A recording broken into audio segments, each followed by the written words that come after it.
breakfast. It's the most important meal of the day, right? Well, in China, it's also one of the most delicious. It's mostly comfort food.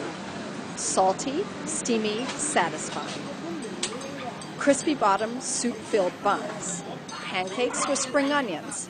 Rice gruel with 100-year-old egg. Yum.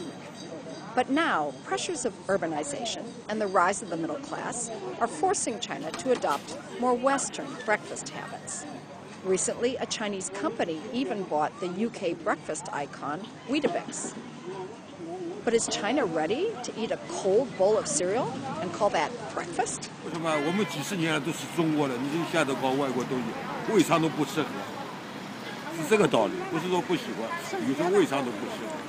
And it's not just older people who love nipping down to the street food vendor for a delectable traditional breakfast. Many young people mix it up, having Cheerios one day and dumplings the next.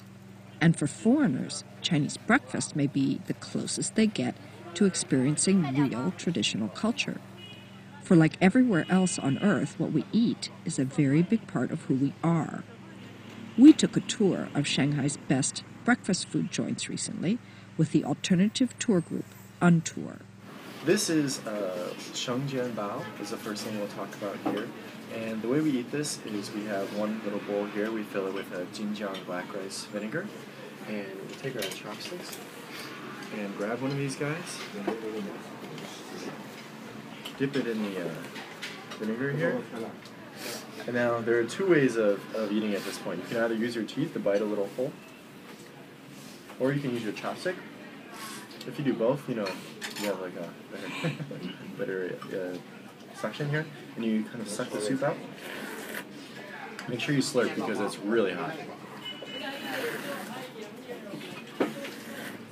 Street food breakfasts are so popular that even KFC, that most American of fast food chains, sells mostly Chinese food at breakfast time, including several different kinds of traditional rice porridge.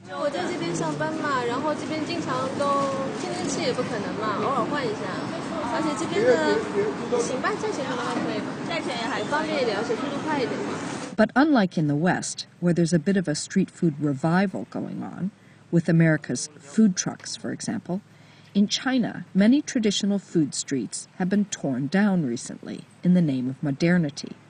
Even in Shanghai, it can be hard to find the traditional hole-in-the-wall breakfast places that used to abound. That doesn't mean everyone wants to change to Weetabix right away, though, despite the company's efforts to localize its products by introducing flavors like green tea and dark chocolate for its Alpen snack bars. Many people have never heard of it.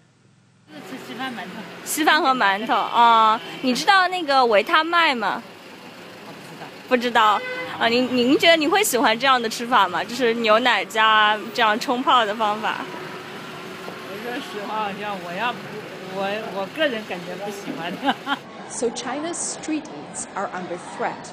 And over time, as East meets West over the Chinese breakfast table, more and more mainlanders will buy their breakfast foods in grocery stores like this one, rather than in the street.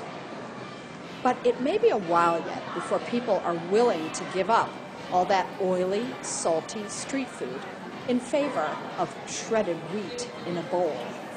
Weetabix may be good for them, but people don't always do what's good for them, especially when the alternative is just so scrumptious. Patti Waldmeir, Financial Times, Shanghai.